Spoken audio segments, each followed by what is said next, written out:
Bueno, el objeto de mi ponencia, el objeto de mi conferencia va a ser intentar ver, dilucidar, analizar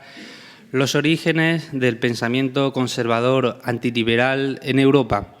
Lo único que, ante un público tan ruso, quisiera acercarme sobre todo a la propia Rusia, aunque voy a hablar de Carl Schmitt y aunque voy a hablar del pensamiento de este pensador, de este filósofo alemán, quisiera a lo largo de la conferencia hacer referencia, más de lo que quizás debiera, a Rusia y al pensamiento ruso, y en concreto a su literatura. Aparte de gustarme el derecho constitucional, soy un gran apasionado de la literatura rusa y a lo largo de la conferencia pues trataré de vincular algunas categorías, algunos conceptos con novelas, con poemas y con autores de la literatura rusa. Entre otras cosas porque en Rusia, en el siglo XIX, como saben y como aquí ya se comentó el primer día,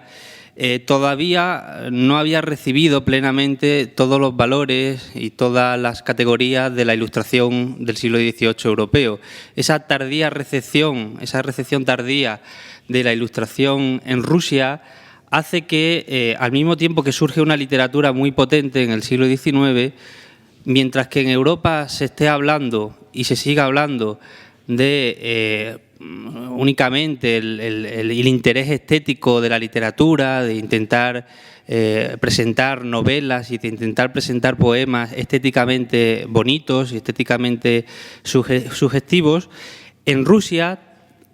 la literatura se va a mezclar con temas que en Europa ya se habían abandonado desde hacía siglos. Entonces, en el siglo XIX, en la literatura rusa, podemos seguir viendo cómo los autores hablan de la cuestión religiosa, hablan de si Dios existe o no existe, hablan de los valores del cristianismo, hablan de grandes cuestiones de la filosofía occidental que en Europa ya se daban por cerradas y donde la literatura en Europa ya ni siquiera intentaba acercarse a esos grandes temas. Por ejemplo, la gran temática del nihilismo, ¿no?, de la falta y la ausencia de valores, en el siglo XIX, en la literatura rusa, va a atravesar esta gran temática todas las obras. Y precisamente esa tardía recepción de la Ilustración en Rusia y esa explosión de la gran literatura de Dostoyevsky, Tolstoy, Chekhov, Pushkin, hará que se cree un espacio para la crítica al liberalismo y para la crítica a los valores occidentales encarnados por el liberalismo. Hay una gran figura de la literatura rusa, hay una gran metáfora que la exploró Pushkin, es el Caballero de Bronce, ¿no?, un poema ambientado en San Petersburgo, donde un joven llamado Yevgeny le echa la culpa al zar Pedro el Grande, que está subido en su caballo de bronce en la estatua de San Petersburgo, por haber creado una ciudad europea en medio del frío y en el norte de Rusia y con tan mal ambiente y tan mal clima.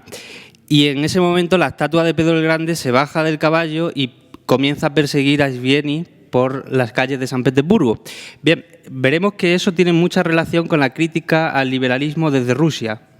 ¿Por qué? Porque lo que está haciendo Pushkin es intentar criticar la idea de la imposición de lo europeo de forma autoritaria en Rusia. La idea de que determinadas concepciones que son eurocéntricas o que son excesivamente europeas han de imponerse en Rusia de manera autoritaria por el poder. Luego, curiosamente, 100 años después, otro autor, Andrei Bieli, en una novela que se llama Petersburgo, tomará la misma referencia y esta vez el que le echará la culpa al zar Pedro el Grande subido en su caballo de bronce no será un joven idealista ruso del romanticismo, no será Yevgeny, sino un comunista, ¿no?, sino un militante del Partido Comunista en los años previos a la Revolución. Y esto nos habla muy bien del conflicto entre lo europeo y entre lo asiático, entre lo que es propiamente Rusia y lo que son las influencias europeas, y entre las ideas del liberalismo y de la Ilustración y las ideas propiamente rusas, conservadoras, ortodoxas. Y también nos habla de esa conexión que hay entre el autoritarismo del zar y el autoritarismo luego de la Unión Soviética, y ambas contestaciones, la contestación de un joven Pushkin o la contestación de un joven idealista comunista. Bien, siguiendo con este eje de la literatura rusa, todos conocen a Dostoyevsky y cómo en Dostoyevsky, en medio de su vida, cambia por completo su pensamiento y pasa de ser un filósofo, un escritor liberal, obsesionado con que Rusia tiene que parecerse a Europa, para ser un pensador conservador, rusófilo, centrado única y exclusivamente en Rusia y en la defensa de la fe ortodoxa. Por eso las novelas y las obras del segundo Dostoyevsky, del Dostoyevsky conservador, son mucho más interesantes, porque es donde nosotros podemos ver ese conflicto del que hablaba al inicio entre lo europeo y entre lo asiático, y sobre todo donde podemos ver la crítica rotunda desde el conservadurismo antiliberal a la Ilustración y a los valores europeos, incluidos las grandes ideologías como el liberalismo o el socialismo. En su novela Los hermanos Karamazov, quizá su novela más famosa junto a Crimen y Castigo, Dostoyevsky dice, hay una frase que pone en boca de uno de sus protagonistas, que es: si Dios no existe, todo está permitido.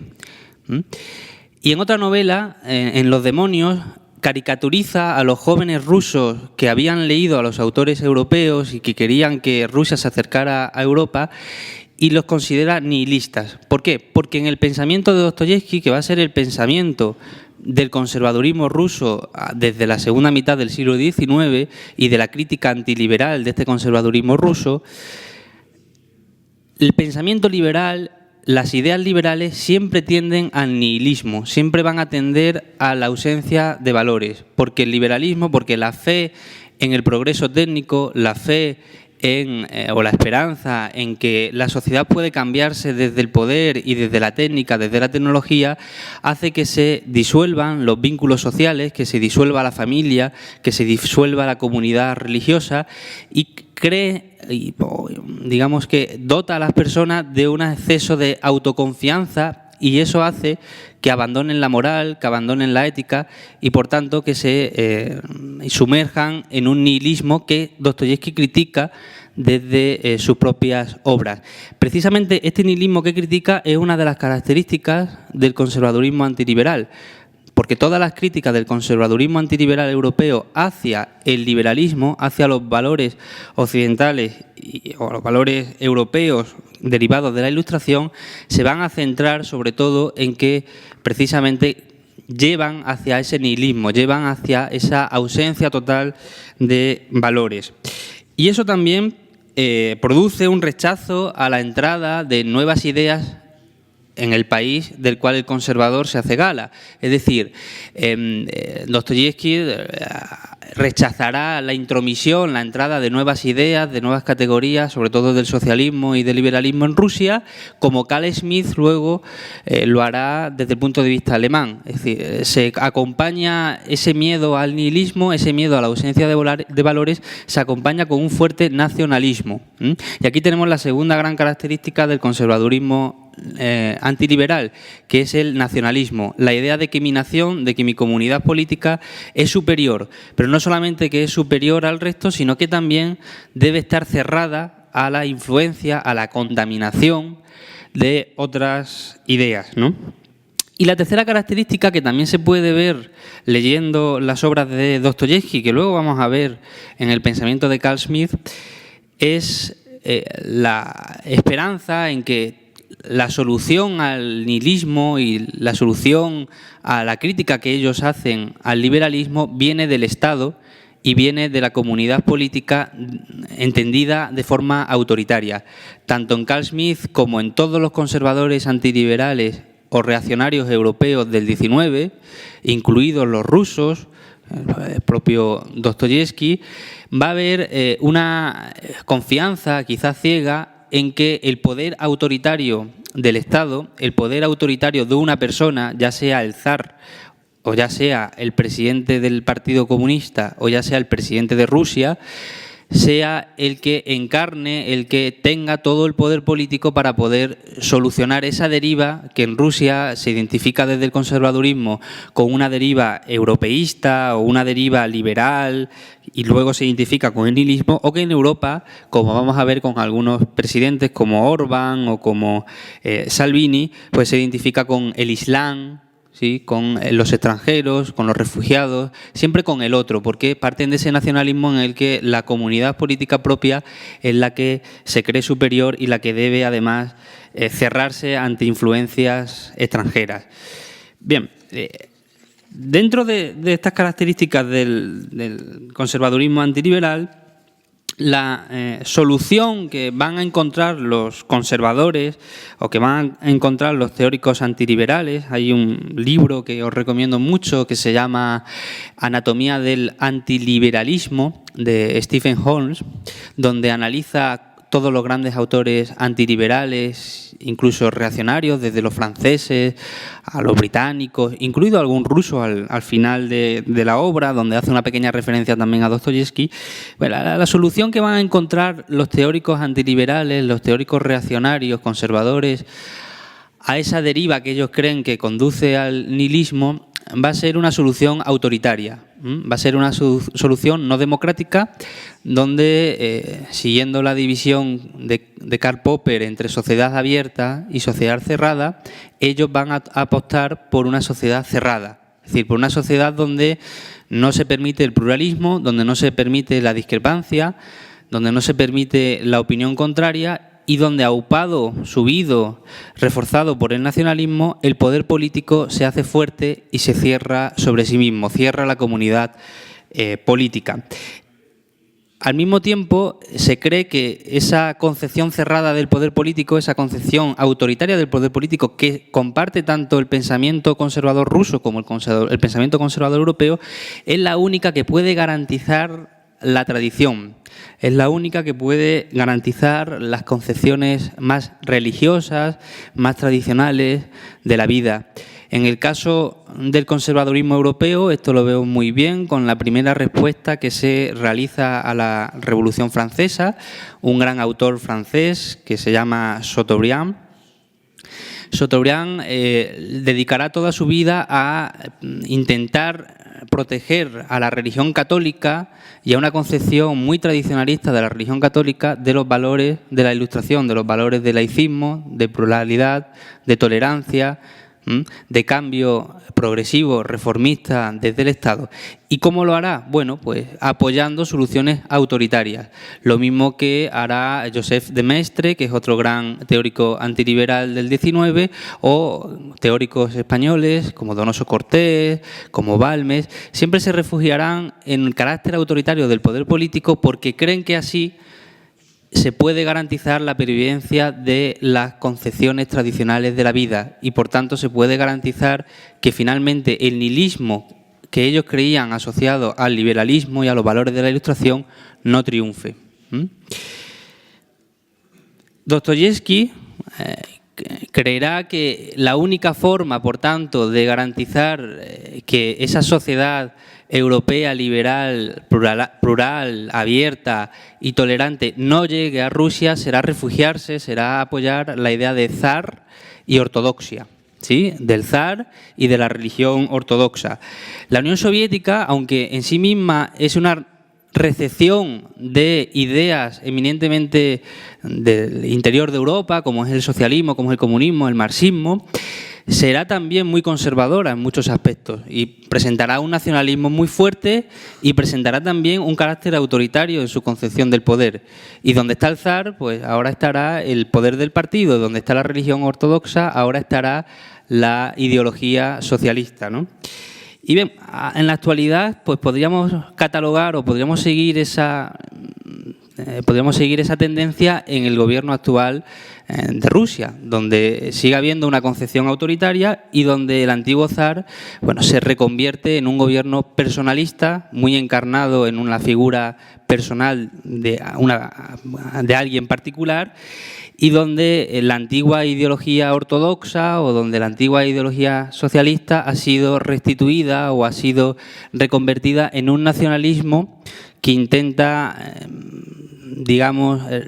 rescatar los caracteres más nacionalistas, los caracteres más propiamente autoritarios de la historia rusa. Por eso a veces el presidente actual no duda en reivindicar la victoria en la Segunda Guerra Mundial, pero al mismo tiempo no duda tampoco en rechazar las ideas de la Revolución Rusa. Una crítica a la Unión Soviética, pero al tiempo un apoyo al carácter más nacionalista que tuviera la Unión Soviética. Bien, estas características que hemos visto del conservadurismo antiliberal a través del pensamiento conservador del XIX y de la gran figura de Dostoyevsky van a poder reflejarse y las vamos a poder ver en Carl Schmitt. Carl Schmitt es un autor muy complejo y sobre todo con una personalidad también excesivamente compleja, que a veces dificulta acercarse a su pensamiento. Y antes de nada, Carl Schmitt siempre hay que referirnos a que él fue en vida una militante del Partido Nacional Socialista, del Partido Nazi, fue por tanto un fascista declarado, y no solamente antes de la Segunda Guerra Mundial, durante la Segunda Guerra Mundial, sino después de la Segunda Guerra Mundial, donde nunca llegó a retractarse, nunca llegó a rechazar sus concepciones antisemitas, antijudías, autoritarias y pro-nazis, favorables a los nazis. Sin embargo, es un autor lo suficientemente hábil y lo suficientemente complejo e inteligente como para poder hoy incluso sacar interpretaciones desde el pensamiento de izquierdas o desde el pensamiento más progresista de la obra de Carl Schmitt. Pero de esa complejidad tenemos que tener en cuenta, partiendo de esa complejidad, que Carl Schmitt se inserta, ¿sí? Está dentro de la tradición del conservadurismo al que hemos estado refiriéndonos. Está dentro de la tradición antiliberal, conservadora, reaccionaria, antipluralista. Y tiene muchas semejanzas con algunas de las ideas que Dostoyevsky defendía en sus obras y con algunas de las ideas que hemos estado hablando sobre que defienden los conservadores antiliberales rusos. Carl Schmitt vivió, la mayor parte de sus obras más interesantes se producen en la primera mitad del siglo XX, en un contexto que es la República de Weimar, la República Alemana entre la Primera Guerra Mundial y el ascenso nazi al poder, un contexto muy difícil, muy traumático, muy efervescente, ¿no? Con una gran inestabilidad política, social y económica. Y esa inestabilidad política, social y económica, Carl Schmitt va a criticarla como consecuencia, él cree, de la implementación, del desarrollo de las ideas liberales. Dice que la inestabilidad a la que está sufriendo o que están sufriendo las democracias liberales en la primera mitad del siglo XX se debe al propio liberalismo. ¿Por qué? Porque siguiendo la crítica conservadora al liberalismo, lo que haría una democracia parlamentaria o lo que hace una democracia parlamentaria es atacar la idea de unidad del Estado, de poder autoritario, de tradición, de comunidad política fuerte y la idea nacionalista del poder. La democracia parlamentaria, según Carl Schmitt, es lo contrario a todo esto y, por tanto, él critica la democracia parlamentaria y dice que las causas por las que está en crisis la República de Weimar y las causas por las que está en crisis la democracia constitucional, la democracia parlamentaria, de la primera mitad del siglo XX, es precisamente porque el liberalismo atenta contra todos esos referentes del conservadurismo antiliberal. Y en este sentido, su crítica gira en torno a tres grandes elementos. En primer lugar,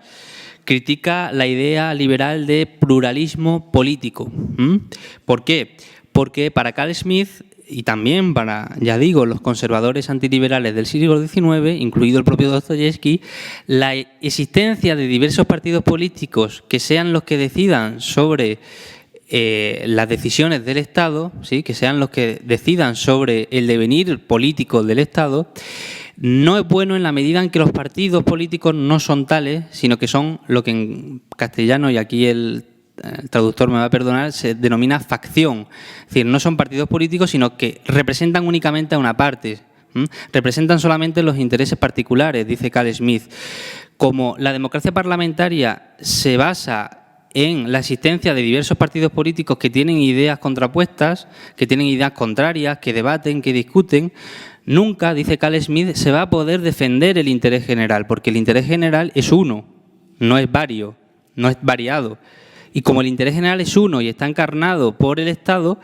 cuando existen diversos partidos políticos que discuten, que debaten sobre el interés general, lo que están haciendo es atacándolo, lo que están haciendo es impidiendo, según Carl Schmitt, que este interés general pueda predominar. Y esto lo tenemos que conectar con la idea del autoritarismo conservador, del antiliberalismo del siglo XIX, con la idea también nacionalista del poder. El segundo gran elemento en el que se va a centrar Carl Schmitt es en su crítica a la policracia, al poder dividido,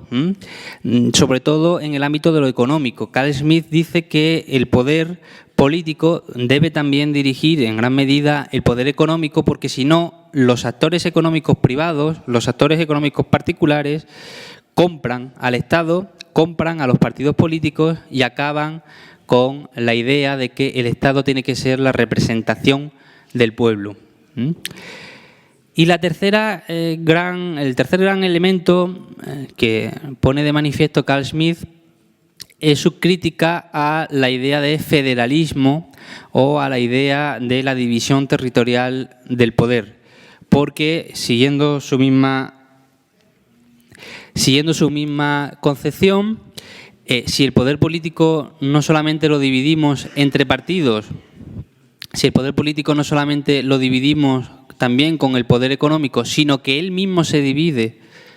en diversas unidades territoriales, como ocurre en las federaciones, como ocurre en los países que son territorialmente compuestos,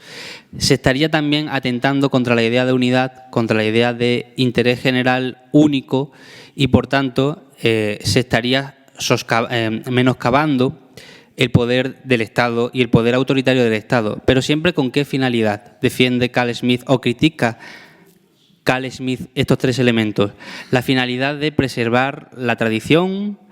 la finalidad de preservar la nación, nacionalismo, ¿sí?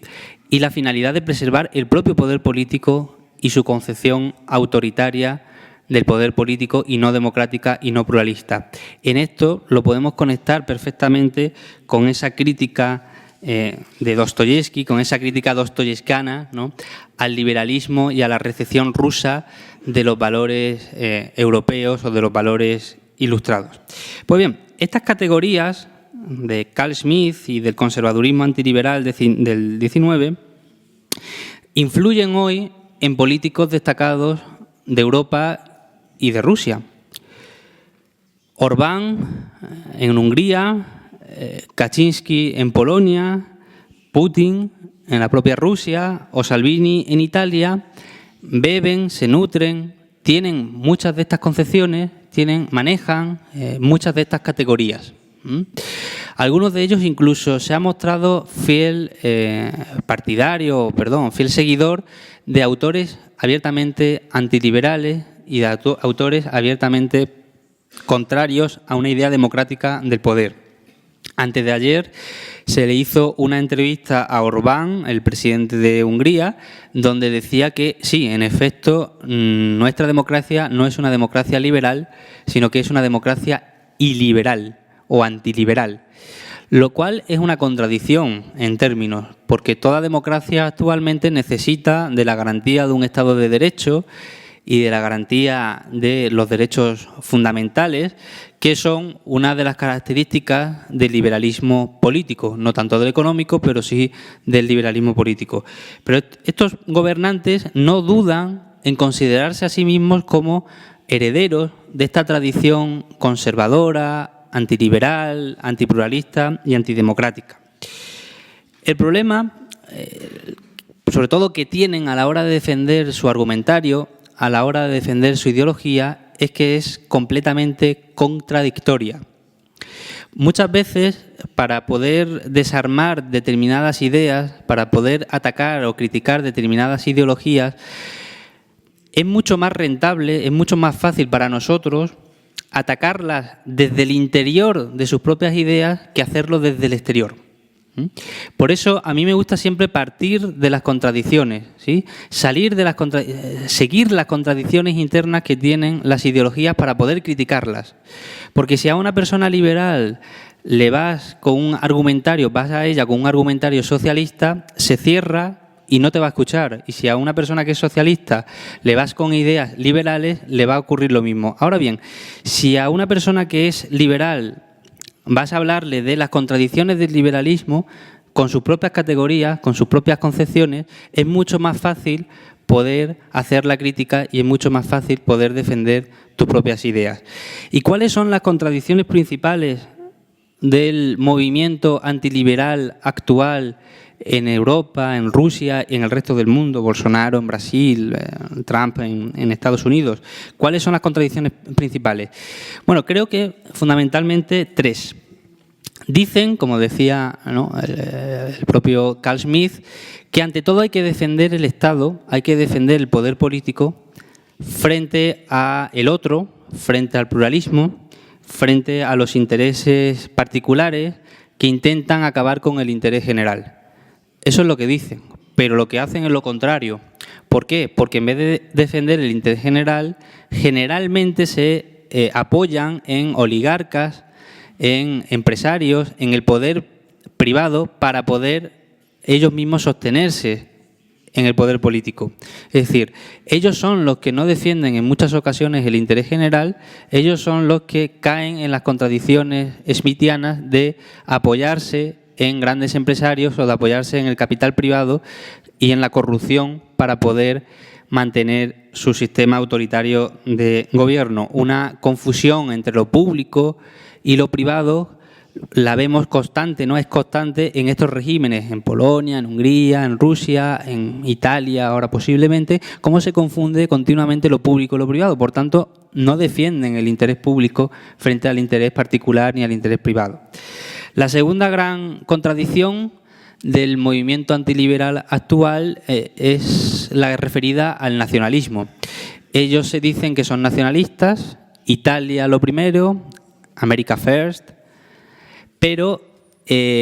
no dudan luego en privatizar, en vender las empresas públicas, en aplicar políticas neoliberales que muchas veces van contra los derechos sociales y contra los derechos fundamentales de sus ciudadanos y empobrecen a sus propios pueblos. Por tanto,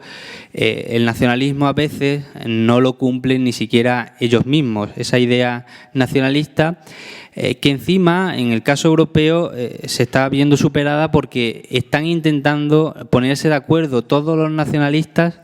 para crear una plataforma nacionalista antieuropea. Eso es una contradicción en términos, porque los nacionalistas nunca se pueden poner de acuerdo entre sí. Esto pasaba con Salvini el otro día en Italia, que tenía una pancarta detrás que decía «los italianos primero», pero al lado tenía a Marine Le Pen y al holandés, que no me acuerdo cómo se llama, el nacionalista holandés. Es decir, no pueden unirse nacionalistas entre sí porque precisamente la característica del nacionalismo es el rechazo al otro. Por tanto, las uniones entre ideologías o entre gobernantes autoritarios nacionalistas se aventuran cuanto menos difíciles. Y el tercer elemento contradictorio es el que se refiere a esa pretendida defensa de los valores cristianos, tradicionales, comunitarios, a esa pretendida defensa de los valores europeos, rusos, ortodoxos, católicos. ¿Por qué? Porque exteriormente, aunque hagan esa defensa pública del cristianismo, aunque hagan esa defensa pública de la moralidad e incluso de algunos valores que ahora asociamos también a la Ilustración, porque la Ilustración no deja de ser en buena medida una secularización, una laicización, convertirla en laico a algunas categorías religiosas, esta defensa pública que hacen es contradictoria con sus propias políticas, las políticas que llevan a cabo. ¿En qué sentido? Orbán, Kaczynski en Polonia o Salvini en Italia se han mostrado contrarios a la recepción de refugiados en Europa. Pero uno de los valores cristianos esenciales, compartido por la Ilustración es precisamente acoger al prójimo, acoger al otro. Y, por supuesto, otros valores como la igualdad, como el propio amor, ¿no?, que tampoco que se dice estos últimos días, son contrarios, o las políticas de estos gobernantes son contrarias a esos valores cristianos. No tiene mucho sentido que Salvini en Italia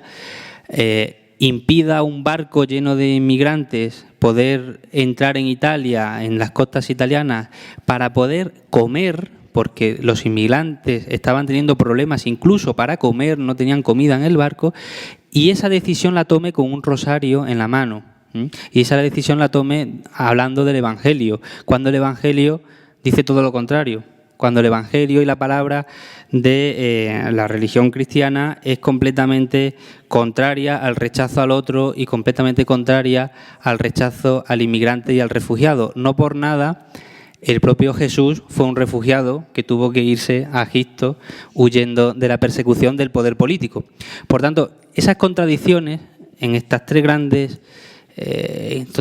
elementos que vertebran las concepciones antiliberales, y yo me atrevería a decir, siguiendo el libro que he escrito, La democracia humanista, son también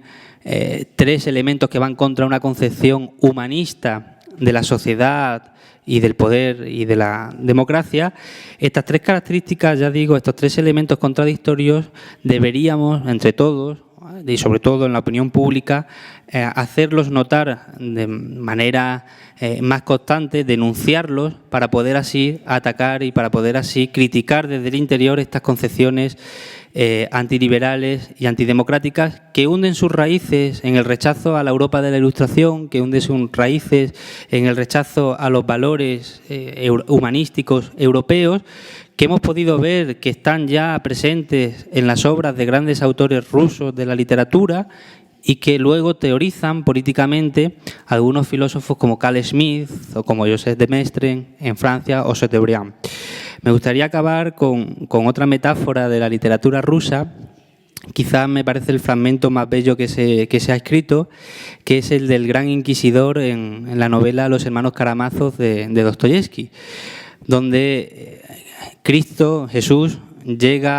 aparece en el siglo XVI en Sevilla, en la Catedral de Sevilla, aquí en España, siglo XVI, y el inquisidor de la Iglesia Católica ordena detenerlo y lo mete en la cárcel. Pues esto pasa exactamente lo mismo, como las contradicciones internas, como los grandes inquisidores del antiliberalismo, del zarismo, del socialismo y ahora de estos gobernantes europeos y rusos, estas grandes contradicciones hacen que ellos mismos tengan que ir contra sus propias ideas, que ellos mismos sean quienes detengan a Cristo y que ellos mismos sean quienes constituyan el mayor enemigo de sus propias ideas y de sus propias concepciones, ¿no? Es la gran hipocresía del pensamiento conservador antiliberal actual que me parece hay que denunciar. Muchas gracias. Spasiba Bolshoi.